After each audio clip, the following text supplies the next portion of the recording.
Well, hey, y'all, hey, and welcome to another session of Meditations with Marigny. So, this morning, you guys know that it's darker earlier, so I have to wait until I get closer to my destination to do my videos because it's not daylight, and if I'm in the car, you guys cannot see me. So, there's a spot that I know that is about 10 minutes away from the building, and if I start it there, then I know that I can kind of be done. I'm trying to tone my videos down just a little bit where they're not as long. Now sometimes I'm intentionally long with them because I'm trying to give some particular content, but for this morning, this video is going to be for the men. I find that I'm getting more responses from the guys, and so basically I'm just responding to some of the things that they have emailed me and or um, sent me a private message about. So one of the things that I would like to tap into is, you guys know I've been on this vein for online dating. First of all, if you have been enjoying my videos, click like, click share, and subscribe. One of the things that the guys have talked about is the type of woman that they've been meeting, like some of the characteristics that women have been showing. And, I've done a couple of videos about the dating pool. And honestly, I just think that when you are in this process, whether it's online dating and or whether you meet people on the street, you're going to run into the same thing because the narrative has now been changed for how people vet people and how people treat people just in general. Like, let's forget about dating. Let's just talk about general common courtesies and general treatment of people. So when you take that pool of people and you put them in the pool of dating, you're going to get those elements. But again, as I mentioned in one of my previous videos, I have to believe that there are some men on the other side of where I am that are interested in a woman like me, because all the women that are in the pool are not that way. And I do think, as I have mentioned before, that it's going to take a period of time in order for you to cipher through and vet the people that are in the pool to see who is real and who is not. And then again, it's just going to depend on each person's preference. Like one of the things that I'm reading on a lot of the guys' profiles is that, initially it was fun to just have all these women in rotation. Initially it was fun. One guy called it serial dating. It was fun. It's exciting. It's wonderful. You could have a light-skinned lady this week, dark-skinned next week, chocolate, Asian. You could just mix it up and have you a nice little combo. And the thing is, one of the things he mentioned is that, I'm ready for something serious now. So once you finish with all of that, you finish with all the fun, then the lady that you're looking for to actually settle down would be a lady similar to me, because that's what I'm looking for. So when I meet the guys that they are still in that cycle and they are still in the process, like you can tell fairly quickly. And, again, it's my position that you continue to date. I think that each person should continue to date. Continue to meet people. If it's somebody that's interested in me and I'm interested in him, we may go a couple of days and not talk, but then I think that, at some point he should circle back. If I've pinged him a couple of times and he hasn't responded, then I let that be. If he's pinged me a couple of times and I haven't responded, then let that be. So the thing is, it is a fair process on both sides when you're doing it fairly. But what you have to do is stop concentrating on the other person, men. Stop concentrating on, what she's doing. Concentrate on what you are doing. Are you really extending yourself? If you met a woman that you really liked, have you really sat down and had that conversation with her early on during the dating process? If you have that conversation with the woman, and I mean, women will do just like men. they're gonna show you whether or not they're serious about you or not. And again, if you guys go back and look at my video about stop leading with your wallet, stop leading with what you have, stop leading with what you own and what you've accomplished.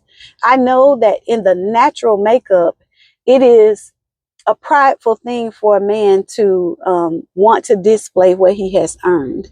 But for a woman like me that is not going to be interested in your things, yes, I know we need a house to stay in. Yes, I know we need a car to drive. Yes, I know we need financial stability. But for a woman like me, I'm going to be more concerned with how you're going to treat me. I'm going to be more concerned with, do you work so many hours that you don't have time for me? Would you prefer to provide me with a house than to provide me with your time? And so this message is for the men so that you will understand that, yes, we need a man that is stable. We need a man that has his own financial stability. Yes, he has to be a working class man because I'm a working class woman. we gonna only be able to make it with both of us doing what we do. And to be honest, we'll be able to make it even faster once we come together. Because if I'm making it now and things are, they're comfortable for me. They're not easy, but it's comfortable.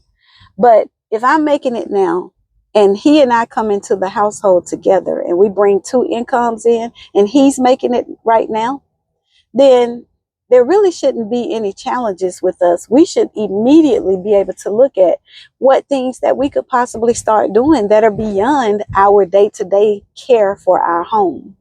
We should be looking at what real estate investments can we go ahead and tap into. Do we need to do anything with our credit score to elevate it so that we can now tap into a different level of interest rates? So if we're already in a good place, how can we then get to great? And the thing is, if you have a good partner and you got a good team, then it doesn't take long to get to that. You can get to it fairly quickly. But guys, you got to quit leading with your wallet. Like, show up, don't show up in the new car. Show up in your old car, the paid for one that is not that good. Take her to dinner in that. If she can't sit in that, then she don't need to sit in the luxury car. Now, if you're leading with that because that's the type of guy that you are, like if that's all that you have, then that's fine.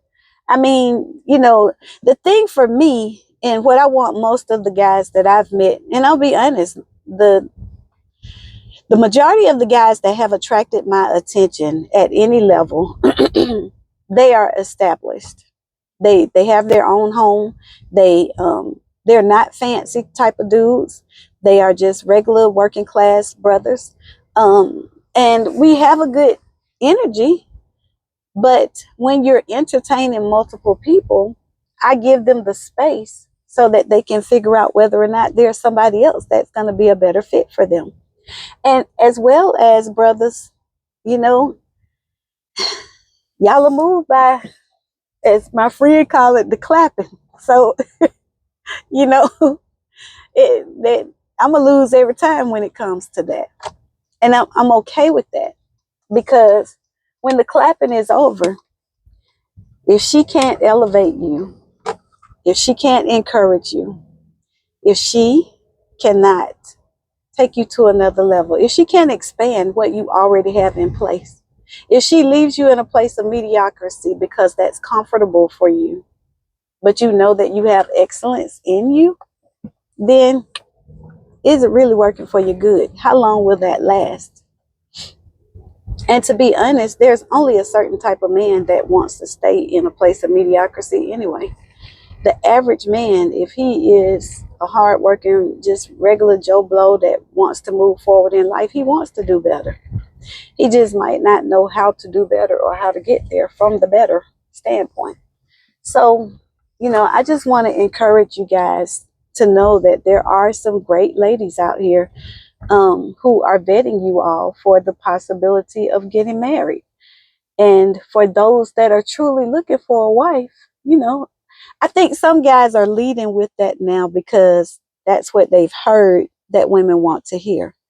And as I spoke to the women last weekend, in my video where I talked about, we are the presenters. Not, it's not for either one of us to have to chase, but a man is a natural hunter. Well, a man that I'm going to probably be attracted to is going to be a natural hunter. He's going to want to hunt. Because it's in y'all nature. You got to go get it, and you want to go get it. You thrive off of being able to see how many overtime hours that I can get, whether or not I can beat this clock that somebody said that it couldn't be done. That's something that is a positive for a man. So if you're looking for a woman to marry, that's the difference. Because some men are just looking for a woman to date. And if they just looking for somebody to date, that's good. But if you are truly searching for a woman to marry, don't lead with your wallet. The woman that wants to marry you is not going to be concerned with your money, because anything could happen. If something happens to you and you have to be taken care of, or you guys got to downsize or something like that, you want to make sure that she's going to be with you for the long haul, not for just what you can provide right now. And to be honest, on this side of the journey, I'm not interested in a whole lot of debt. I don't want to be in a lot of debt. I've been in my house 18 years. I'm on the back side of that. So, well, I haven't been in that house 18 years, but in other words, I'm just saying that I'm not interested in a new $500,000 home. I want to do some traveling, and I want to experience some other things in life. And so I'm not looking at being house poor. I don't have kids. I don't need a big old house anymore like that anyway. Now I want a decent sized home, because I do feel like my kids and things like that will come home when it's time to come home for Christmas and Thanksgiving and things of that sort. I want a place for them. And whenever I do have some grandkids, I would like to have a place for my grandbabies to come. But in the end, I'm just saying to you that a woman that really is after you, she's after your heart. She's not going to be after your money. And the money would just be a plus on top of that. And I do believe that God is going to provide a man for me that is going to have both. He's going to have the love that I need, and then he's going to be a great provider. And that component in itself is going to make me want to love him more. Because the more that he wants to take care of me and shelter me and comfort me and make me safe and protected, the more that I'm going to want to give to him. I have a little saying that, my mate can never outgive me. And that's a good thing, but you don't need to give that to everybody. What you all need to understand is that maybe you've been giving those things to the wrong woman. And maybe now you need to step back and give it to the right woman. And so take that little tidbit. I'm going to get myself in this building, because guess what? Today, the kids are not here. So it is going to be a smooth sail for us today and tomorrow. So the kids are not here, and it's going to be pretty quiet in the building, because you don't have to be on full alert all the time. But if nothing else, guys, I want you guys, don't lead with your wallet. Take a moment and step back. And if you're really looking for a woman to be a wife, have that conversation with her fairly early on. I'm sorry. Sit her down and talk to her about what your expectations are. And then sit back and see. And sometimes you might can just sit back and see whether or not she's going to meet some of those expectations. Because just like with men, sometimes when we tell you what it is that we want, then you try to meet that. Just see whether or not she's already that. All right, guys, have a wonderful day. Again, I need you to like my videos, share it with a friend, and subscribe, and ask a friend to subscribe. All right, bye.